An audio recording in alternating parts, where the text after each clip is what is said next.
Hermano, buenas tardes. Damos gracias a Dios de estar nuevamente aquí en la iglesia para darle culto a Dios. Que el momento de adoración haya sido un momento individual con Dios para que nuestro corazón pues pueda ganar la fuerza espiritual y podamos también descansar, ¿no? Tener paz en Cristo Jesús, que es lo más importante. Cuenta la historia que los primeros cristianos, luego de empezar la persecución, se concentraban en las catacumbas a orar, a alabar a Dios, a ver la palabra de Dios, a orar por la evangelización del mundo. Y las catacumbas son lugares pues que están bajo la tierra, ¿no? Las catacumbas son lugares que están bajo la tierra. Y nadie se imaginaba en el tiempo que la oración de aquellos hombres y mujeres que se reunieron en las catacumbas, que parecía insignificante para la época, Dios lo iba a usar con gran poder para la evangelización del mundo. Al punto que ese movimiento de las sinagogas y de las catacumbas, donde aún incluso esclavos que tenían el evangelio, pudieron conquistar Roma con el evangelio. Y seguramente muchas veces nosotros aquí en este lugar estamos 2 pisos bajo la tierra, estamos en el sótano. Seguramente nos ponemos a pensar y nos preguntamos y decimos, ¿no? ¿Podrá el Señor hacer algo con una iglesia bajo la tierra como la nuestra? Y mirando la historia, pues muchas veces el Señor usó lugares donde el hombre tal vez no pensaba que podía pasar algo. Y los hombres que se concentraron y las mujeres que se concentraron para orar y adorar y escuchar la palabra y darle culto a Dios con el evangelio, pues sus vidas fueron usadas para la evangelización. Así que yo tomo ese pacto y esa promesa de la iglesia de los primeros cristianos, porque se sujetaron a Cristo. Y con esa promesa oro por este lugar, por esta iglesia. Porque aunque no parezca, estamos haciendo un movimiento interesante de remanentes. No solamente en Corea, sino en varios lugares de Latinoamérica hoy en día. Nuestra iglesia, aunque parece pequeña aquí, pues es un milagro que hayan chicos que aún nos siguen por el mensaje, por el internet. Y que haya personas que escuchen el evangelio, que estuvieron aquí. Y siempre oro a Dios para que las personas que llegan a Corea y pasan por nuestra iglesia, por este lugar, más allá de que ellos puedan sentirse como en casa, creo que hasta ahora hemos logrado el objetivo, por la guía del Espíritu Santo, de que todos los remanentes que han pasado y los hermanos en Cristo que han pasado, se puedan llevar con ellos esta gran confesión que es que Jesús es el Cristo, el Hijo del Dios viviente, la solución a todos los problemas. Y con esa confesión que ellos se han llevado a sus países, las obras se han comenzado a levantar en sus vidas. Las respuestas se han comenzado a levantar en sus vidas. Las evidencias se han comenzado a levantar en sus vidas. Por eso es importante este lugar. Es importante ese lugar donde tú estás hoy. Es un lugar que tiene bendición. Tú eres una persona que tienes bendición en Cristo Jesús. ¿Por qué? Porque esta reunión es la reunión de la oración, de la alabanza, de darle culto a Dios, que restaura nuestra vida y que además va a restaurar y ayuda espiritualmente a restaurar el campo hispanohablante en el nombre de Jesucristo. Si no creemos eso, entonces perdemos la bendición más grande de nuestra vida. Si no estamos sentados con esa convicción en este lugar, de que esta es la palabra que el Señor me va a dar para mi vida esta semana, de que este es el evangelio que el Señor me muestra para mi vida, si no tengo esa convicción espiritual en mi vida, si no la tienes, pues ponte a orar. Ponte a orar. No escuches la voz del hombre que está presente aquí, o escucha la voz de Dios que te habla a través del evangelio.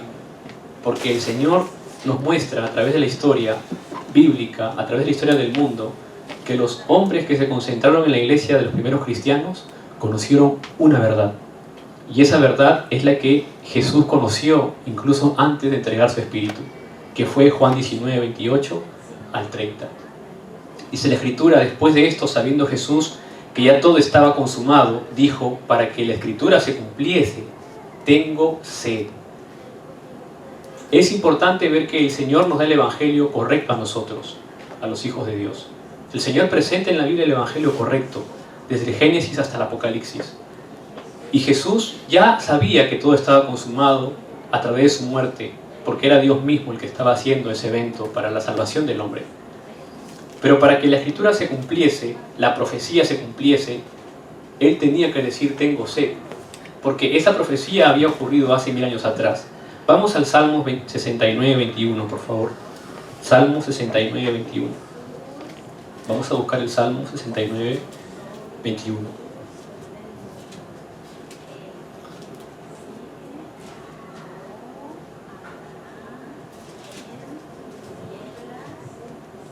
¿Lo tenemos? ¿Lo leemos juntos en una sola voz?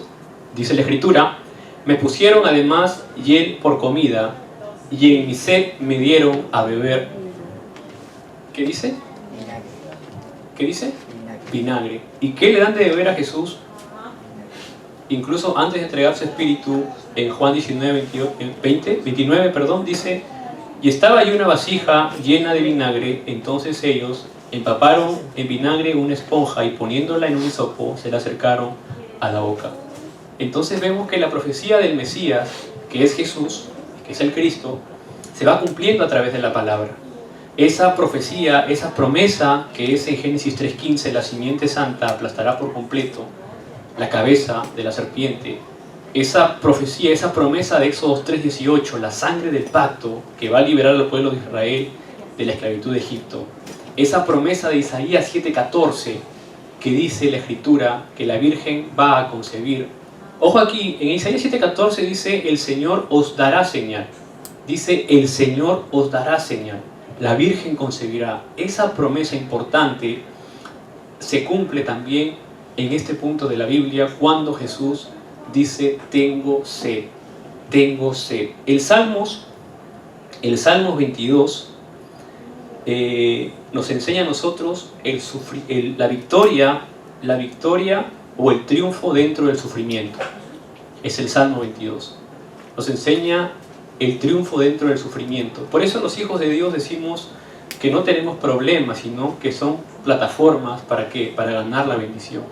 Entonces, cuando vemos el Salmos 69, 21, que la palabra de Dios se cumple, entonces los primeros cristianos y los discípulos de Jesús de esa época entendieron que todo estaba consumado ya, y que no importaba el lugar donde se concentraban, no importaba si eran 1 o 2 personas, no importaban si no se podían comunicar entre ellos mismos. Imagínense que aquí ahorita entren chinos, entren japoneses, entren estadounidenses, estamos nosotros los latinos, entren rusos, entre gente que... Pero no podemos comunicar, no podemos hablar el mismo idioma. Pero de pronto todos entendemos en un solo espíritu que Jesús es el Cristo, el Hijo del Dios viviente. ¿Las obras se levantarían o no se levantarían? Las obras se levantarían. Porque si en un solo espíritu conectamos como que Jesús es el Cristo, el Hijo del Dios viviente, el Señor no le damos más opción al Señor que obrar a través de las personas que están presentes. Por eso los primeros cristianos entendieron que la palabra se estaba cumpliendo. Versículos más arriba, en el versículo 24, Juan 19, 24, dice: repartieron entre sí mis vestidos y sobre mi ropa echaron suertes. Es otra evidencia de que la palabra, la profecía de esta parte se cumple en Juan 19. Vamos al Salmo 22, 18, por favor. Salmo 22, 18. El Salmo 22, 18.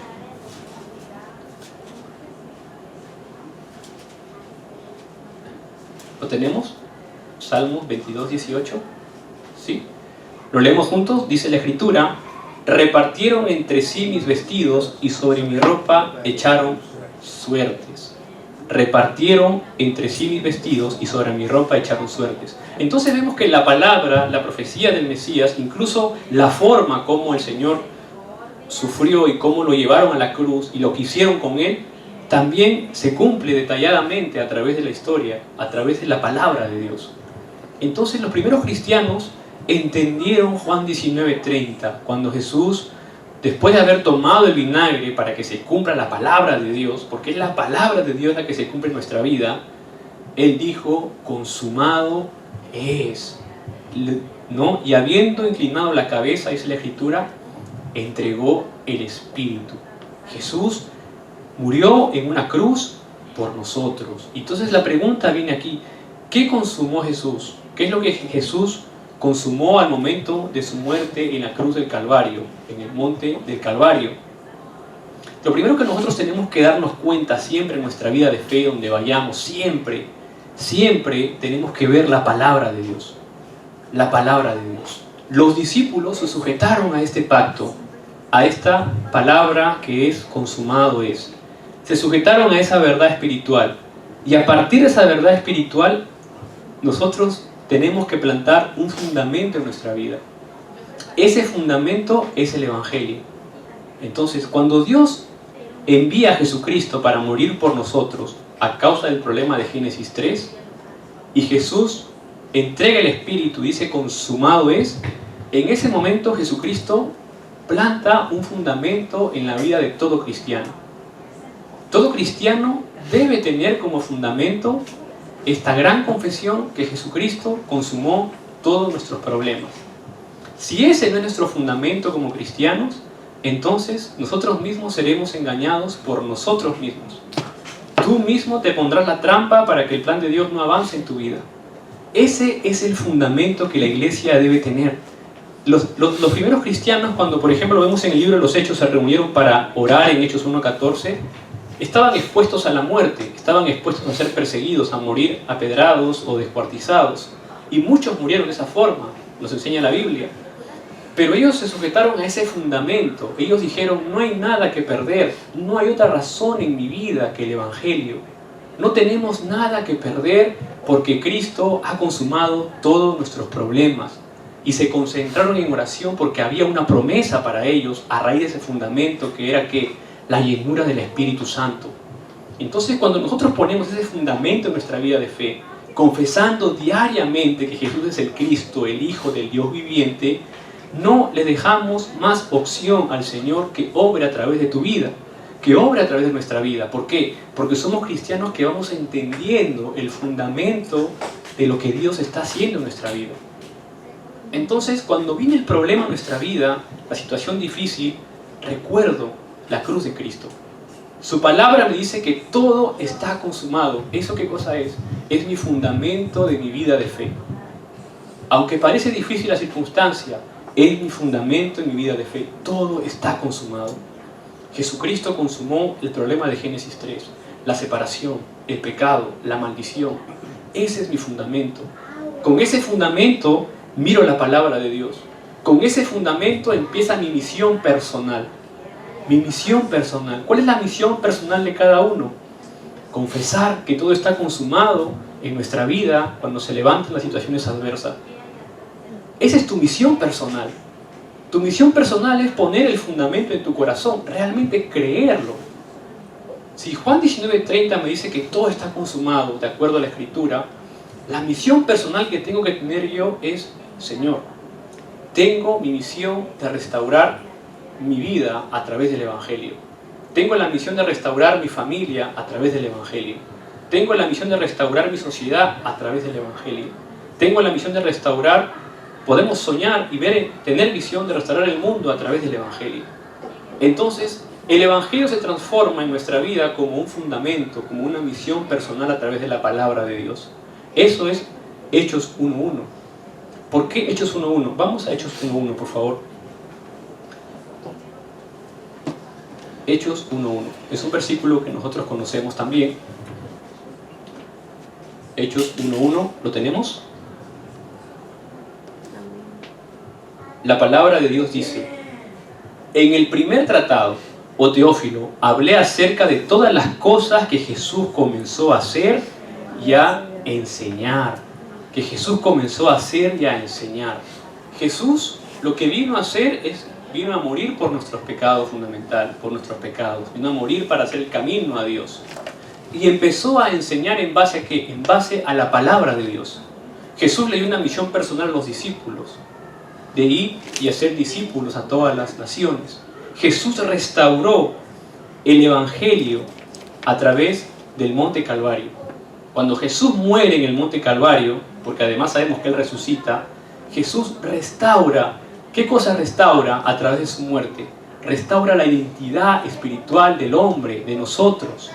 Porque a través de Jesucristo y a través de este evento de Génesis 3, donde perdemos la identidad y la autoridad espiritual, cuando Jesús dice está consumado, Jesús nos está devolviendo nuestra identidad espiritual, nos está devolviendo la autoridad espiritual que nos da Dios al principio. Génesis 1.27, Génesis 1.28. Jesús, al morir, al decir consumado es, está devolviendo la identidad de Génesis 1.27 a imagen y semejanza de Dios. ¿Solo a través de quién? A través de Jesucristo. Está devolviendo la autoridad espiritual a través de quién? De solo Jesucristo. Por eso Jesús tiene la potestad de llamar a sus discípulos y decirles: toda la autoridad les doy para ¿qué? Para pisotear serpientes, para hollar escorpiones y para sanar ¿qué? Enfermedades. Y esa autoridad está en nuestra vida hoy en día a través de Jesucristo, a través del nombre de Jesucristo. ¿Cuántos creemos esta verdad espiritual? Entonces, si yo no puedo todavía tener esa resolución en mi vida de fe, o si todavía no puedes tener esa resolución en tu vida de fe, ponte a orar delante de Dios, porque ya está consumado tu problema. ¿Qué problema? El problema de Génesis 3, el problema de tiempos eternos. El problema que tienes hoy no es un problema que te creó ayer, ni que se creó ahora. Es un problema que está creado a tiempos eternos. Y lo único que puede superar ese problema de tiempo eterno es que es una respuesta eterna. ¿Y esa respuesta eterna quién es? Jesucristo. Por lo tanto, Jesucristo viene a ser el fundamento de mi vida. La palabra viene a ser el fundamento de mi vida. Jesucristo viene a ser mi misión personal, consumar todos mis problemas, confesar que Jesús es el Cristo, el Hijo del Dios viviente. Y a partir de ese punto empiezan las obras de Dios. ¿En dónde? ¿En nuestro pensamiento? No. ¿En dónde? ¿Físicamente? Tampoco. ¿Dónde se clava el fundamento? ¿Dónde se clava la palabra? ¿Dónde se clava y dónde se realiza la misión personal del Monte Calvario, al decir consumado es? En nuestro corazón. En nuestro corazón. Nuestro corazón. ¿Por qué? Porque Jesucristo está ¿dónde? Está y mora ¿en dónde? En nuestro corazón. Romanos 10, del 9 al 10 dice que si confesamos con nuestra boca y creemos en nuestro corazón que el Señor lo levantó de los muertos, seremos salvos. Entonces Jesucristo está en nuestro corazón, por eso empezamos a devocionar con un corazón para Cristo, para el Evangelio, mirando lo que Jesús vino a hacer y a enseñar. ¿Qué vino a hacer y a enseñar? Que Él era el Cristo, que Él era el Mesías, que solamente Él en la historia de la iglesia, en la historia del mundo, ha podido confesar que todo está consumado. No hay ningún hombre en la historia del mundo de la iglesia que murió en una cruz y que ha podido decir hasta hoy: yo consumé los problemas de la humanidad. No existe. Solamente Jesús es el Cristo, el único que pudo confesar esta verdad espiritual. Y con esta verdad, ¿qué pasa? ¿Qué pasa cuando tengo un fundamento en Cristo Jesús? ¿Qué pasa cuando estoy centrado en la palabra? ¿Qué pasa cuando tengo el pacto del Monte Calvario? Entiendo que todo está consumado. ¿Qué pasa cuando en mi corazón realmente estoy viviendo esa experiencia de que Dios está conmigo todos los días? ¿Qué pasa? Las fuerzas de las tinieblas empiezan a desvanecer en nuestra vida. No hay fuerza de la oscuridad que pueda penetrar tu pensamiento. No hay fuerza de oscuridad que pueda penetrar tu estado físico. No hay fuerza de oscuridad que pueda penetrar o quitarte la paz interior. ¿Por qué? Porque tu fundamento es más grande que todos los problemas. Porque tu fundamento es más grande que toda la oscuridad. Porque la luz siempre será mayor que la oscuridad en Cristo Jesús. Entonces, ver Hechos 1:1, lo que Jesús vino a hacer y a enseñar, es ver el Evangelio de Juan 19:30. Todo está consumado. Jesucristo consumó todos mis problemas, todos los problemas de la humanidad. Porque además Él resucita. Él resucita. En Juan 20:14 dice la Escritura: cuando había dicho esto, se volvió y vio a Jesús que estaba allí, mas no sabía que era Jesús. Estaba hablando de María en ese momento, ¿no? Y muchas veces Jesús está muy cerca de la gente, pero la gente no se da cuenta que Jesús está cerca de ellos. Y nos pasa a nosotros como cristianos. Muchas veces vivimos pensando de que Dios se ha olvidado de nosotros, o de que Dios simplemente no quiere obrar en nuestra vida. Y no es así. Hay una misión personal. Cuando Jesucristo muere en la cruz del Calvario, Jesucristo nos está diciendo a nosotros: mira, no puedo hacer más por ti. Ya más no puedo hacer, más no puedo mostrarte. Es tu misión personal. Lo tomas, adelante. Lo dejas, está bien. Pero tampoco no fastidies para que otros no avancen. Y tú no quieres avanzar, quédate quieto orando. Y si quieres avanzar, pues sujétate a esta misión personal. Entra en el Evangelio, entra en el pacto, entra en la confesión importante. Entra en un solo corazón al Evangelio. ¿Por qué? Porque solo el Evangelio tiene la capacidad de destruir las obras de las tinieblas. Satanás, en Apocalipsis 12, del 1 al 9, es la serpiente antigua, el gran dragón, que representa a la serpiente en Génesis 3, del 1 al 6. Entonces, cuando los primeros cristianos se supieron sujetar a eso, las obras se levantaron en el tiempo. Por eso esta reunión que tenemos acá es una reunión importante. ¿Por qué? Porque estamos preparando respuestas para el futuro. Estamos preparando nuestro camino de fe para el futuro. Estamos preparando, ¿qué cosa? Desvaneciendo las fuerzas de las tinieblas que quieren atacar a partir de hoy para adelante. Por eso venimos a la iglesia a darle culto a Dios. Estamos preparando la bendición del encuentro con otras personas. Estamos preparando la bendición del Evangelio para nuestra vida más adelante. Por esa razón le damos culto a Dios, para sujetarnos al pacto del Monte Calvario. Para entender, yo no puedo tener la salvación, tú no puedes tener la salvación por ti solo. Necesitas conocer a Jesús como el Cristo, el Hijo del Dios viviente. Entonces, ¿qué pasa después que viene la salvación personal? Después que viene la salvación personal y entendemos que Jesús es el Cristo y confesamos que todo está consumado, el siguiente paso es nuestra familia. Es nuestra familia. Si no recuerden el carcelero que estaba cuidando a Pablo y a Silas en Hechos 16. Primero el carcelero recibe él la palabra de Dios después del evento de la cárcel. Y él invita a Pablo y a Silas a su casa en Hechos 16. Y ahí viene la gran confesión de Hechos 16:31. Cree en el Señor Jesucristo y serás salvo tú y quién más. Y tu casa. Entonces empieza poniendo el fundamento individualmente contigo. Tú eres importante, tú tienes que confesar todos los días que todo está consumado. ¿Para qué? Para que el Espíritu Santo obre sobre tu familia. Para que la palabra obre sobre tu familia. Para que el Evangelio entre a tu casa. Para que seas puerta de bendición para tu familia, para tu hogar. Y en ese momento las obras se levantarán. ¿Por qué? Porque es una promesa de Dios. Es una promesa de Dios el sujetarse a Jesucristo como único Señor y Salvador. Yo cuando llegué al Evangelio, mi familia venía de pasar muchas circunstancias adversas. Pero un día pude ver esta palabra de Dios porque me la mostraron. Así como estoy yo compartiendo ahora. Y comencé a ver esta parte de la Biblia y a mirar. Jesucristo murió y fue sepultado y resucitó al tercer día. Y Jesucristo vino para ser mi Señor y Salvador. Porque solamente Él pudo consumar todos mis problemas personales. Mi pecado de Génesis 3. No es que yo sea mala persona o buena persona. El pecado fundamental del hombre es la separación de Génesis 3.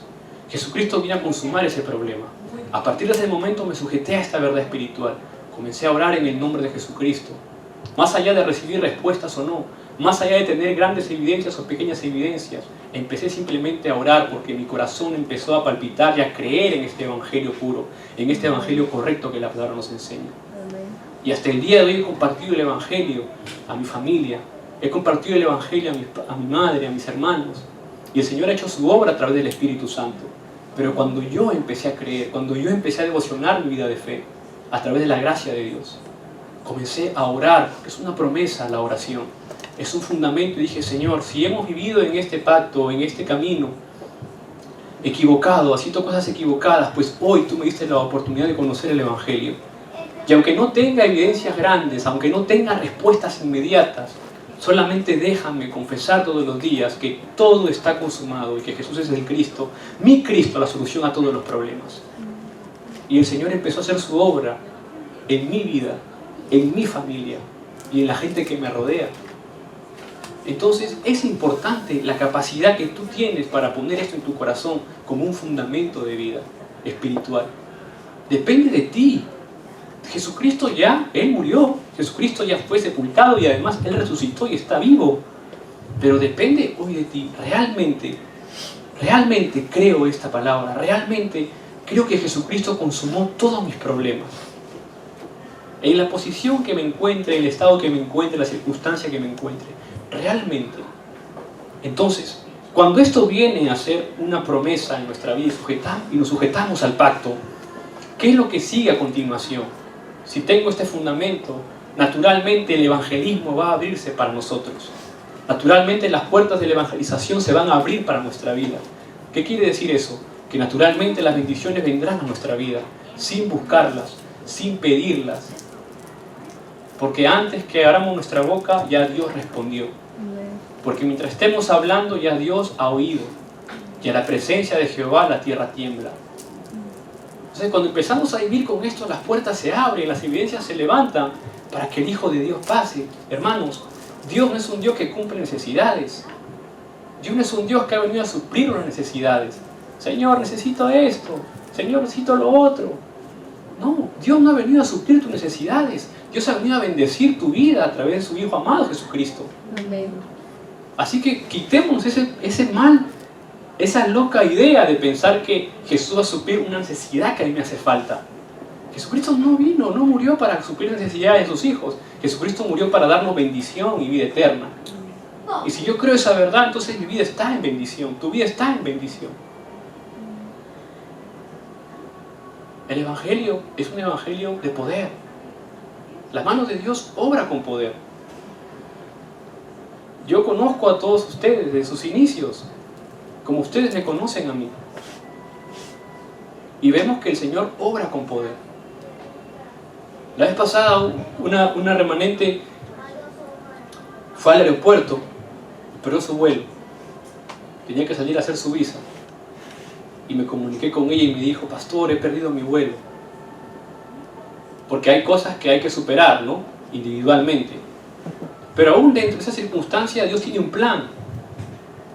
¿Por qué? Por la fe en Cristo Jesús. Porque creemos que Jesucristo es la solución a todos los problemas. Y ella se sujetó a ese pacto de Jesucristo. Y empezamos a orar con eso. Y en ese evento de haberse quedado, una universidad que había presentado sus papeles para adquirir una beca, la ha llamado para dar una entrevista para que pueda ingresar a esa universidad. Entonces no importa la circunstancia, nos enseña cosas sí para superar, para mejorar, pero lo más importante y lo que trasciende ese estándar humano y esos errores humanos que nosotros podemos cometer es este gran consumado que Jesucristo dijo en la cruz del Calvario.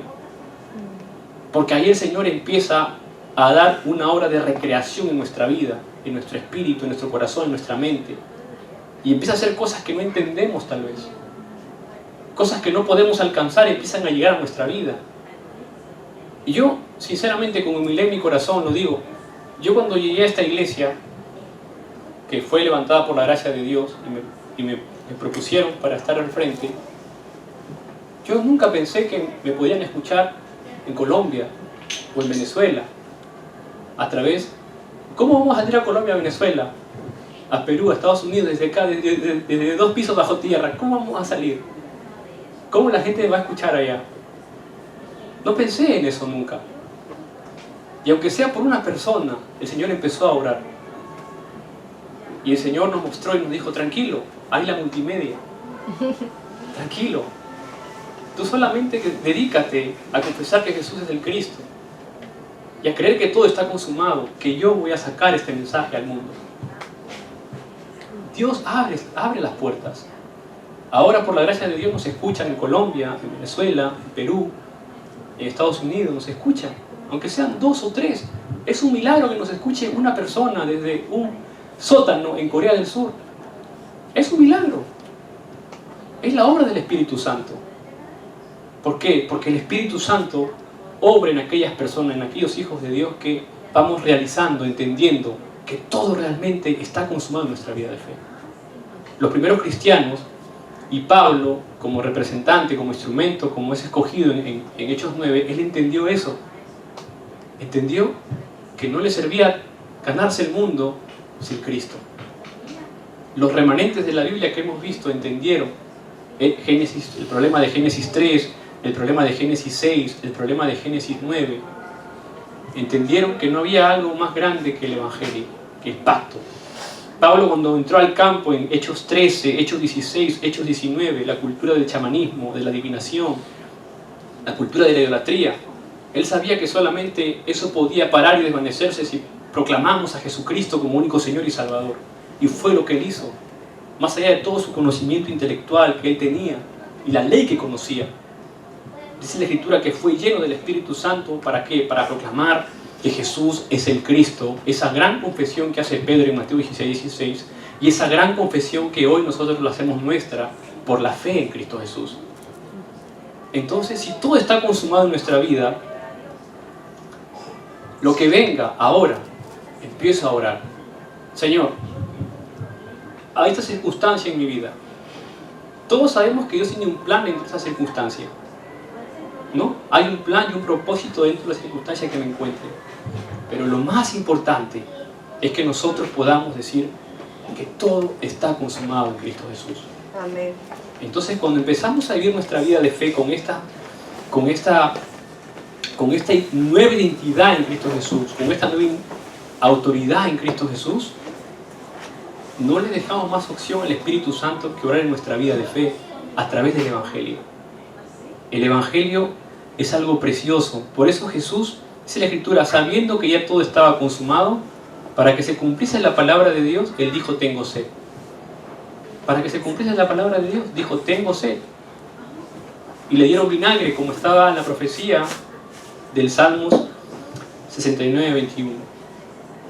Y a partir de ese momento, Jesús, al consumar todos los problemas en la cruz del Calvario, eso se transforma en un pacto en nuestra vida, que es el pacto del Monte Calvario.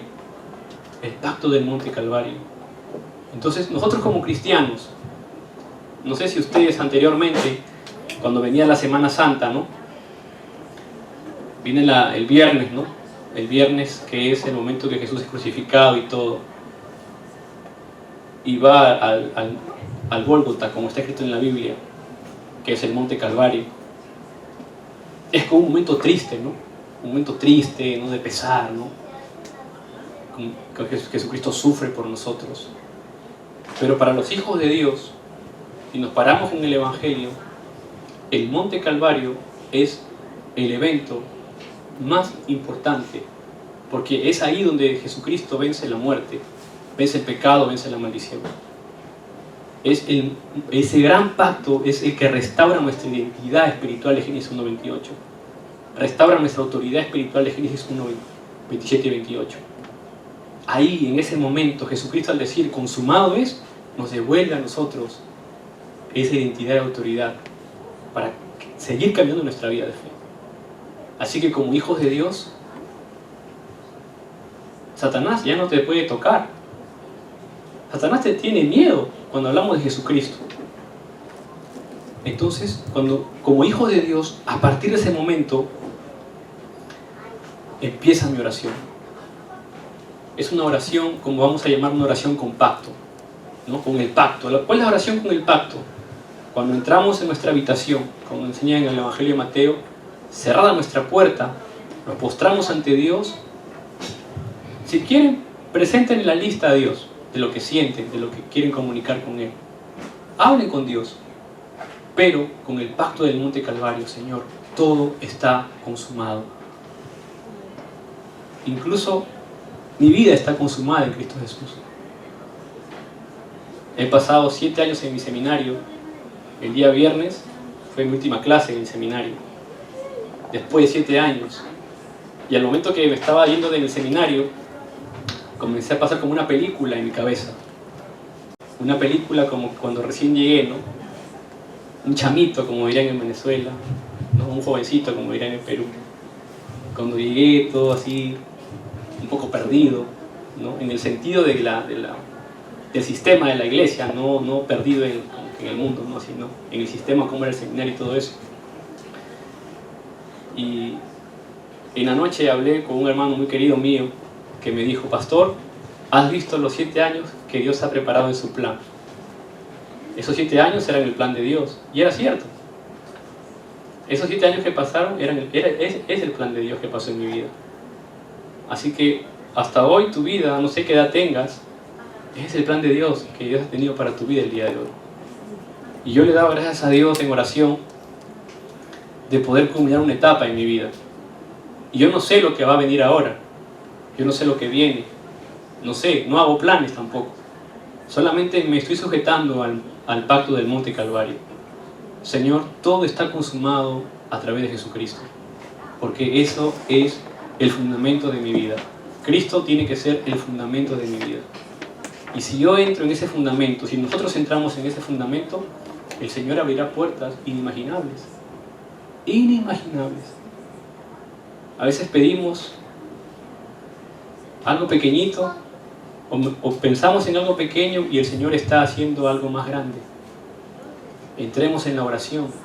¿Por qué? Porque en la oración hay una respuesta que el Señor prepara. Y termino con esto, poniendo el ejemplo de Pablo. Pablo, cuando fue llevado en Hechos 9, cuando él fue llevado hacia la casa de la calle derecha donde Ananías lo iba a encontrar, dice la Escritura que él oraba. Pablo no sabía que Ananías iba a llegar a su casa. Pablo no tenía ni la menor idea que Ananías iba a llegar a su casa, que le iba a visitar para compartir el Evangelio y para ayudarlo. Pablo no podía ver. Por 3 días no podía comer, no podía beber, no podía ver. Por 3 días. Y lo que él hacía era simplemente orar. Y él no tenía ideas que Ananías iba a llegar. Ananías es la respuesta que el Señor prepara a la oración de Pablo. Entonces, ¿qué quiero decir con esto? Que muchas veces, cuando nos sintamos que no podemos comer, ni dormir, ni beber, porque estamos en angustia, porque algo pasa, hay un arma importante que es la oración, con el consumado es. Y en esa oración, sin que nosotros veamos, sin que nosotros sepamos, el Señor está preparando una respuesta como Ananías. El Señor se empieza a mover buscando a personas, poniendo situaciones en nuestra vida que nos van a mostrar el poder del Evangelio, el poder del Hijo de Dios. Por eso nosotros no debemos dejar de orar. En Hechos 3 también, antes de que Pedro pueda confesar al cojo, no tengo oro ni plata, pero lo que tengo te doy, en el nombre de Jesucristo levántate y anda, dice la Escritura que ellos iban a la oración. Fue la oración lo que hizo tener la evidencia en el campo del Evangelio. Igual Pablo en Hechos 16, cuando va y le dice a la mujer endemoniada que salga en el nombre de Jesucristo, fue en el tiempo de la oración. Por eso nuestro tiempo de oración es importante. Es importante. La oración tiene un poder científico espiritualmente, es una ciencia espiritual. Mientras oramos, Señor, en el nombre de Jesucristo, a la evangelización de Perú. Nuestros hermanos de Perú están sentados atrás. Señor, en el nombre de Jesucristo, a la evangelización de Venezuela. Los remanentes de Venezuela están sentados aquí. Señor, en el nombre de Jesucristo, obra para Ecuador. Los remanentes de Ecuador están sentados aquí. Señor, en el nombre de Jesucristo, obra para Colombia. Los remanentes de Colombia. No sabemos de qué manera llegan al Señor, como me pasó a mí. Pero cuando oramos hay una respuesta. ¿Por qué? Porque todo está consumado. En otras palabras, el Señor ha preparado todo para los hijos de Dios. Todo está preparado cuando creemos y ponemos como fundamento esta palabra en nuestra vida. Todo está preparado. Así que ahora que viene la Navidad, todo está preparado. La comida, el chocolate, el pan de jamón. Amén. Todo está preparado. Todo está preparado. Los que estamos estudiando, ya está preparado también el título. Los que están trabajando, está preparado ya, ¿qué cosa? Su pensión a final de mes. Está preparado ya. Todo está preparado. Entonces, solamente las circunstancias que pasamos es para experimentar el poder de la oración y para experimentar Juan 19:30. Todo está consumado. Jesucristo consumó todos mis problemas, todos nuestros problemas. Así que vamos a orar por esta iglesia, porque el Señor va a hacer cosas que nosotros no imaginamos. Aquí donde estamos saliendo a Latinoamérica. Hay personas que están escuchando el mensaje, jóvenes que están escuchando el mensaje. Y estamos siendo de bendición. ¿Por qué? A causa de que de nuestras oraciones. A causa de nuestras oraciones. Porque entendemos que todo está consumado. Amén. Así que vayámonos con esta bendición hoy a casa. Vamos a orar. Padre Dios, te damos las gracias por tu gracia. En el nombre de Jesucristo, Señor, que podamos nosotros realizar Juan 19:30, que todo está consumado, Señor, que podamos poner esta palabra como un fundamento, como una misión personal en nuestra vida, que podamos sujetarnos al pacto del Monte Calvario, Señor, donde Jesucristo vino realmente a darnos libertad, a darnos esa identidad, esa autoridad para recuperarla a través de solo Cristo, a través de solo el Evangelio. Gracias, Padre, por tu gracia. Te damos la honra y el honor. En el nombre de Jesucristo oramos. Amén.